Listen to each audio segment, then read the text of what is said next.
Good morning, everyone. You see, I was so motivated to come here. I joined maybe a bit earlier. Um, I saw the minister just left anyway. Good afternoon and good morning, State Secretary and all the respective participants from other ministries, from employers' organizations. Dear Alexander, the acting director of CPI, and also I would like to say to the previous director of CPI, Mr. Janez Damian, I am very happy that you invited me, and our ministry has already a few years of cooperation with CPI. Organization that we have a project with in European Qualification Framework implementation in North Macedonia, and I think our successful cooperation led that I am here today in your conference.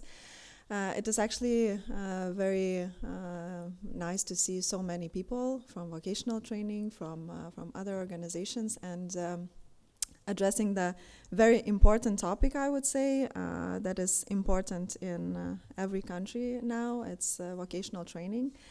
And as the representative from the business spoke about how there is a lack of specialists, how there is a lack of talents, and how the demographic situation is decreasing, I guess. So we have the same situation. And whenever we meet any sector of employers, whether it's information technology, whether it's agriculture, whether it's manufacturing, it is always the same, that there is a lack of specialists, there is a lack of talents, and that how vocational training could help in this situation. So, of course, vocational training is the education field where we in Lithuania also put a lot of attention, because we see that it can help companies in their transition, in green and digital transition. Because, of course, every country in European Union, in Europe, and in the world wants to be, of very high technologies. But if we look at the companies, for example, in manufacturing field and in other fields, we are still in a moment where we need, of course, those with higher education, those with very high added value qualifications.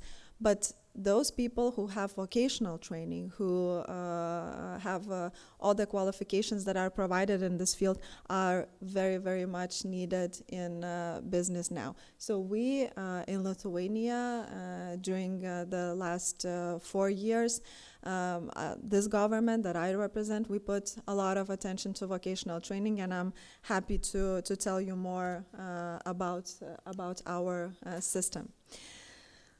So as you see, the first vocational school in Lithuania was established in 1990.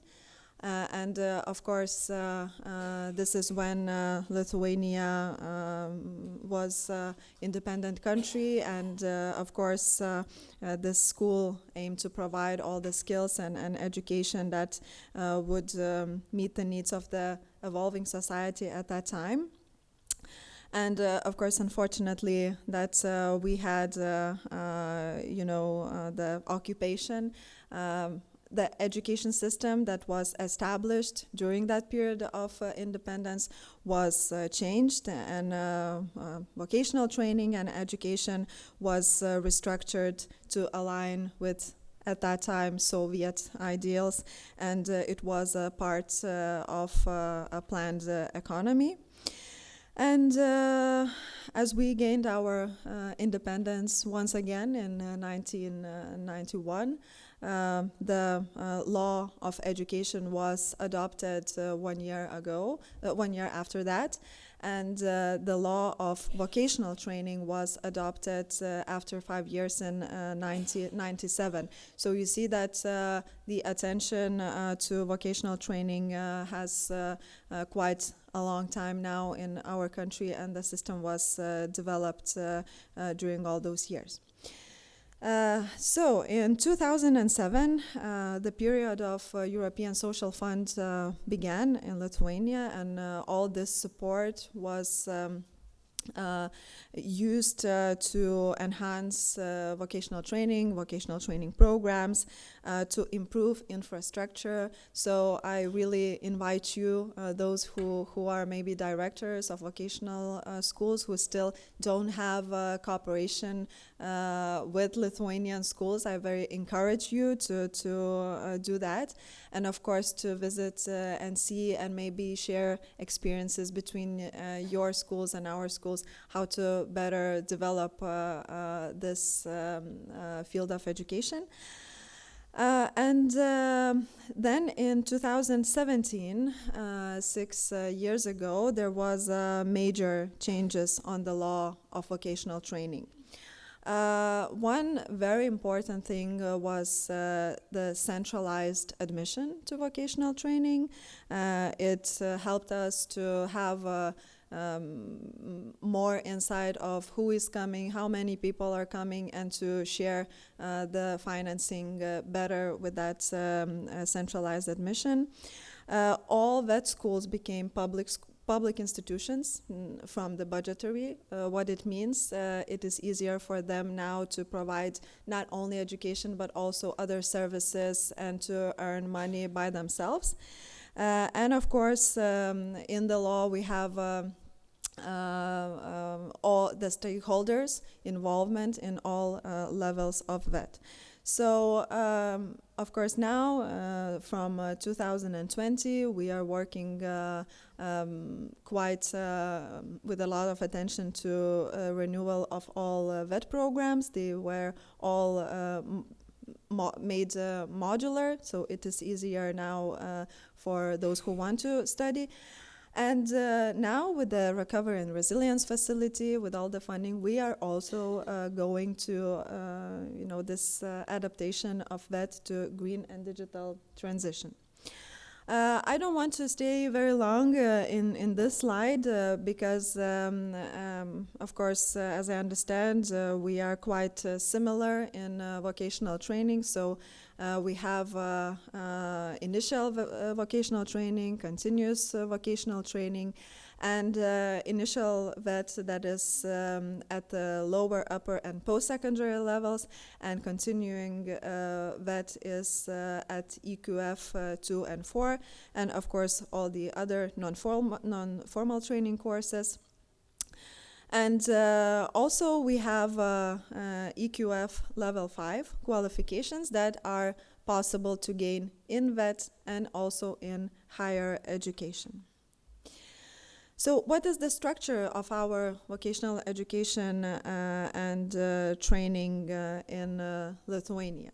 So the funding to the sector comes mainly from our Ministry of Education, Science and Sport, also from the Ministry of Social Security and Labor through the programs that are dedicated for those who are unemployed, and also the private funds. So all, as I mentioned, the schools are public institutions now, so there is a possibility to get funding, get any kind of other support from employers or other funds. So who are the vet providers in Lithuania? We have 44 public vet schools, and in my next slides I will tell you more about how we managed our network. We also have more than 200 private providers, but they don't get our ministry's financing. They mostly are getting funding from the Ministry of Social Security and Labor through those programs for unemployed, and of course from people who are paying by themselves. We have 6 other state vet providers, but they are under other ministries, and those are like police, firefighters, border officers, training schools. How we assure quality? We have 2 institutions that work with quality assurance. The second one in this list is Qualification and Vocational Training Development Center. So this is similar institution like CPI. and also the Center for Quality Assessment in Higher Education. We have a very effective data and registers system, and the agency that is responsible for those registers is another agency. It is National Agency for Education that is taking care of all the registers in our education. And stakeholders, and I would like to mention not only stakeholders, but shareholders are also various employers like separate companies, also employers associations, municipalities, and public employment service agency. So, I would like to tell you more about the network of public institutions, why it is important. I started my speech talking about the lack of specialists, the lack of talents, the demographic situation that is decreasing. I can only tell you that in 10 years, the number of graduates of high general education decreased in half. So it means that 10 years ago, there were 38,000 of pupils that end their school and then go to VET, go to higher education. Now we have just 19,000 of those. So it means that, of course, the school network, the VET school network cannot stay the same because the amount of students is decreasing and it is, more rational to provide funding for lower number of schools so that they could be stronger, they could be bigger.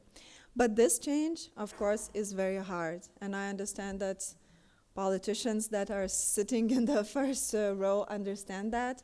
And of course, the directors maybe of institutions understand that. But for us, before starting these big investments into school, starting these big investment into infrastructure programs, we wanted to have optimal network of schools. So we did a network reform 2 years ago, and we had 3 directions to do that.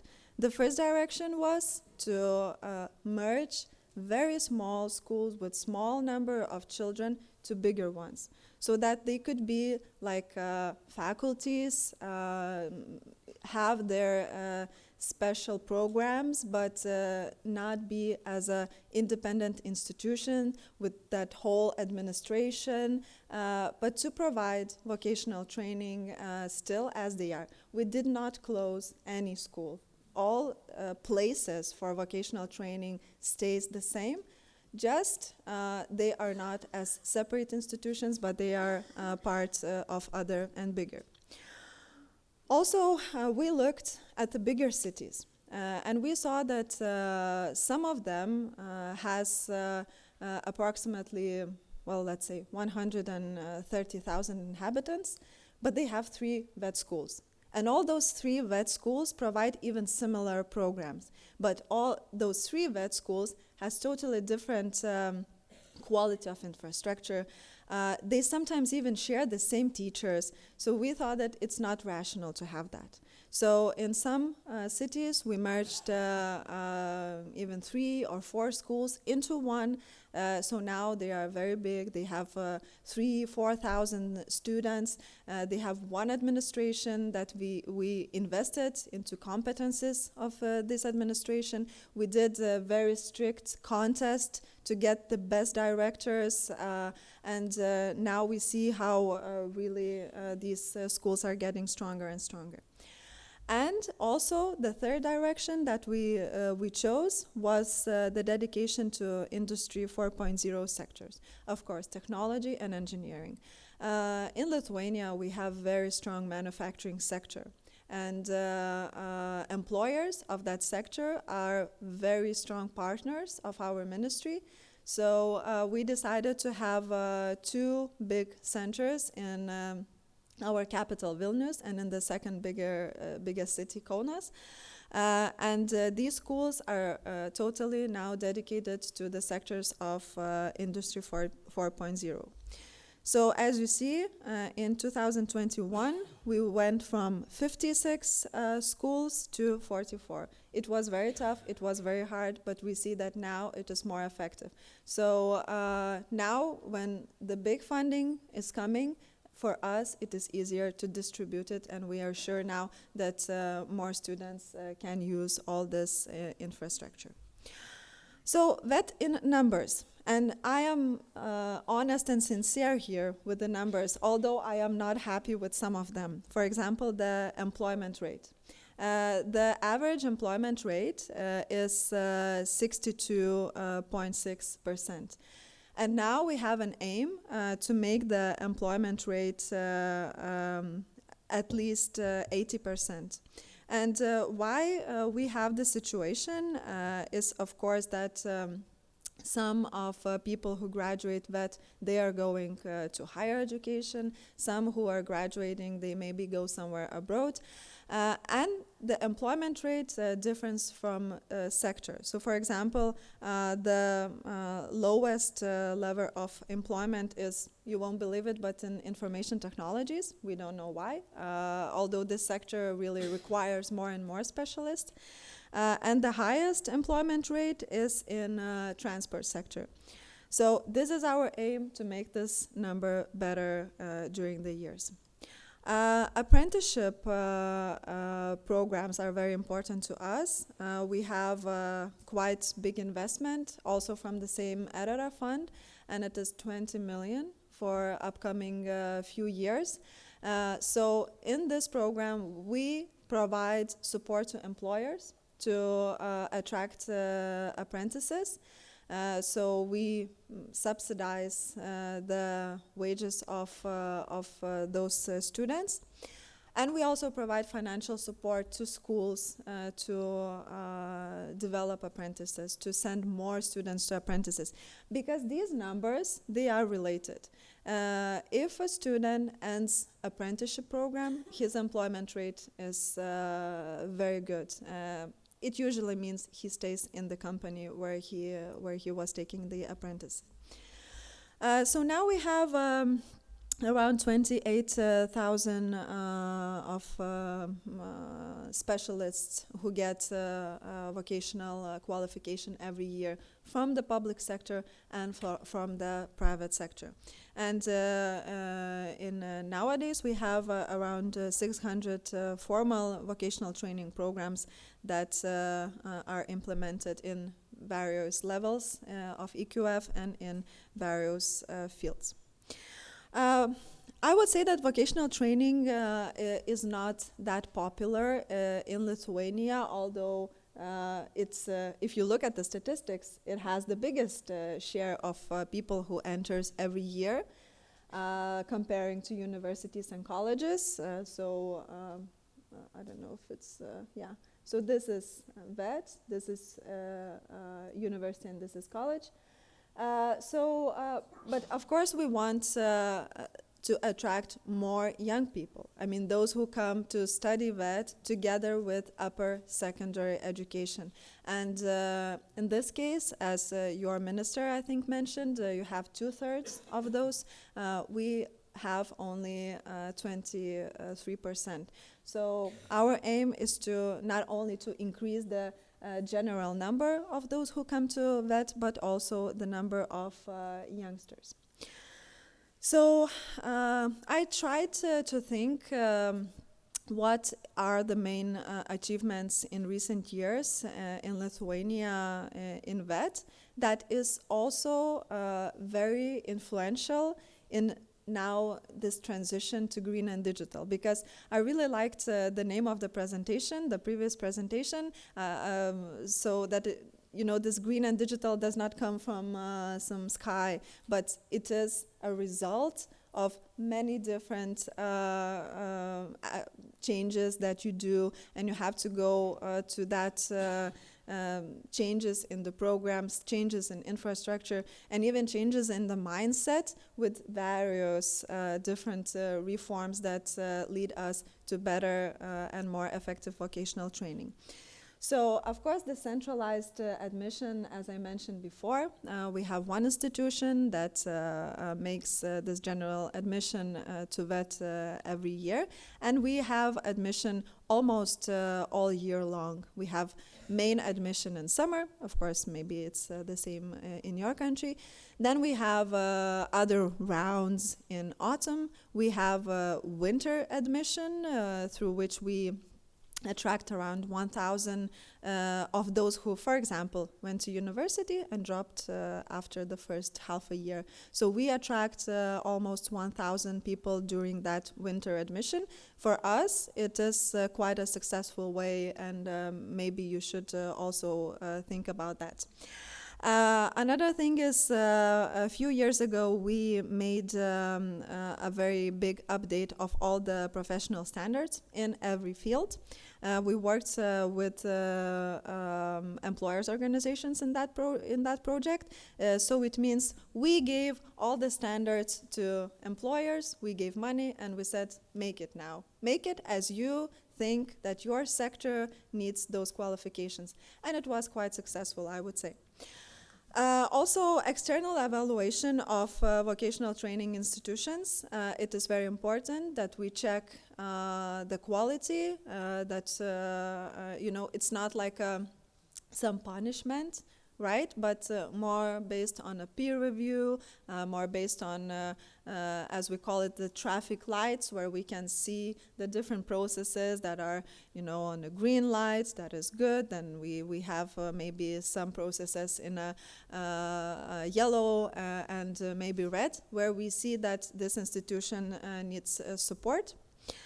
About the reorganization of the network, I already told, and also to transition to fully modular VET programs. The modernized infrastructure. I once read the article in Lithuania where it is written that you can experience a cultural shock when visiting VET school, because really investment of our country into VET infrastructure was even bigger than investment in higher education. So it's paradoxical, but we have higher education students from colleges, from universities, coming to VET schools to use this equipment sometimes on their practical lectures, because VET schools have better infrastructure than any other institution in Lithuania, and we are very happy about that. Also, as I said, we are increasing the access. It is related to this admission every year, and attracting upper secondary students to participate in VET. For example, I don't know how it is in your country, but we have quite, this contest between gymnasiums and VET schools for every student. And of course, it is, quite a hard competition between them. But we want young people to see how vocational schools look now, what kind of very modern infrastructure they have. So we made 2-3 years ago a program for gymnasium students to choose any module that they want at VET school. So it is like non-formal education, whether, children go to football, basketball, or any other activity. Instead, they can go to vocational school. We pay for that. It is free for them. And they can learn anything they want. Something from automotive, something from IT, something from cooking, something from beauty area.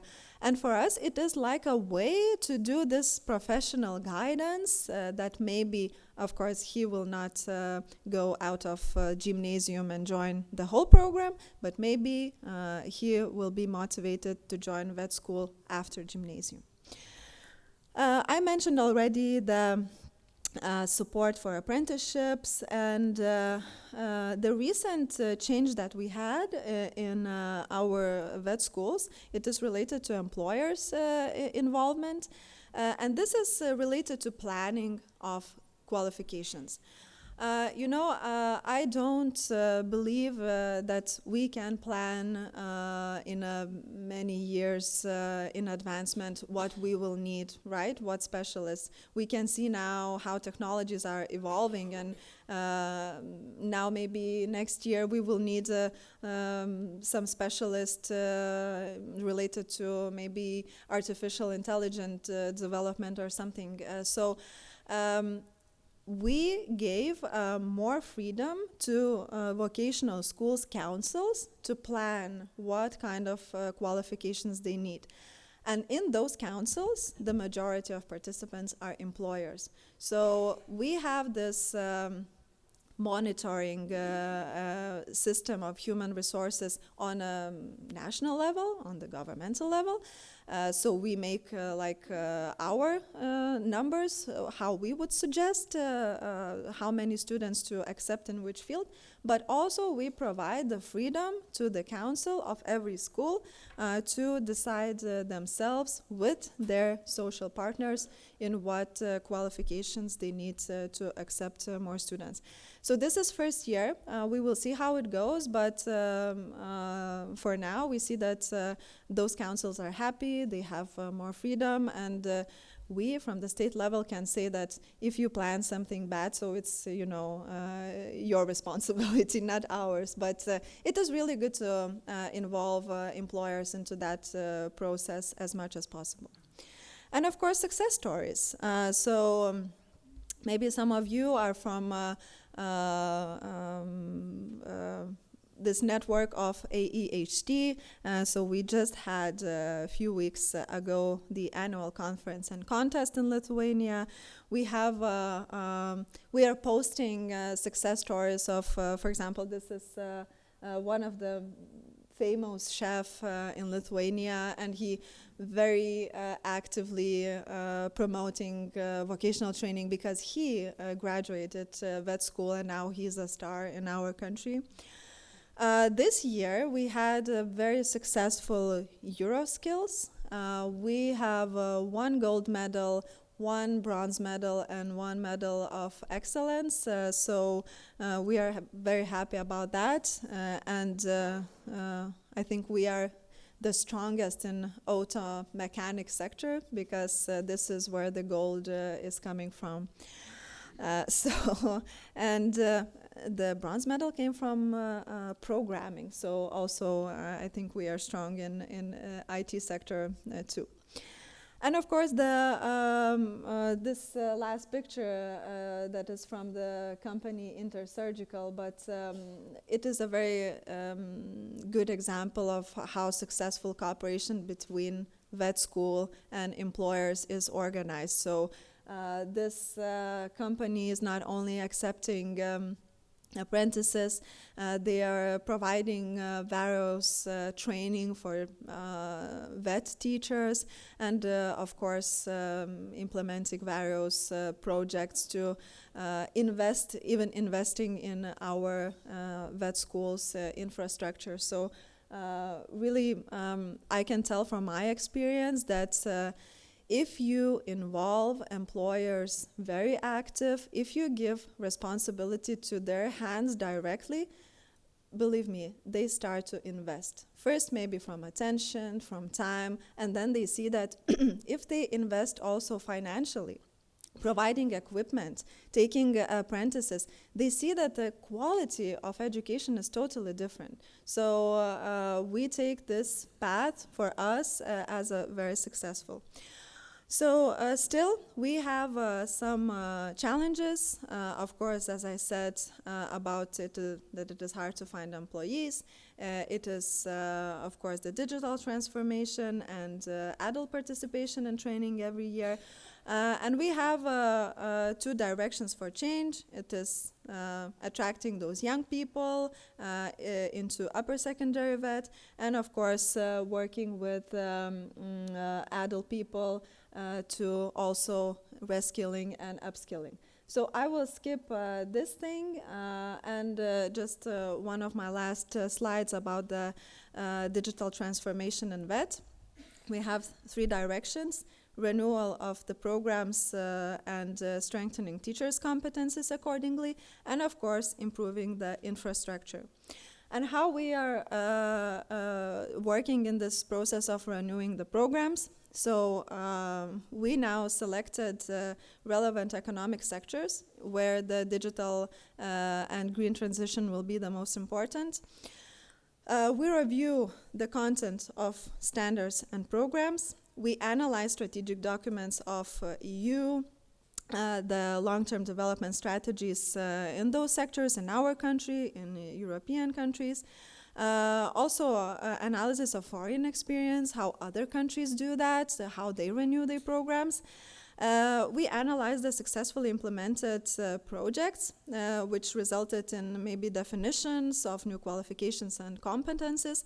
And of course, we survey the employers, organizations, and strategically important companies, as well as committees for vocational training providers. So we are now in this process. I think now we are maybe in analysis process, and we have an aim next year to renew at least 90 programs of those 600 that we have. Accordingly, looking at those changes, which programs will be changed, which will be renewed, we will make trainings for teachers so that they would be competent to work with those new programs. And infrastructure comes accordingly when we will see what changes we will make in the programs. At the same time, we will invest into infrastructure of schools.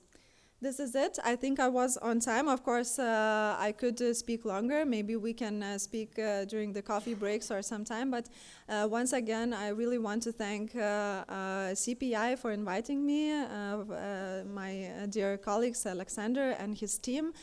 I wish you a very active conference and workshops, and I am sure that if you will cooperate all together, labor market, education, politicians, the results will be great. Thank you.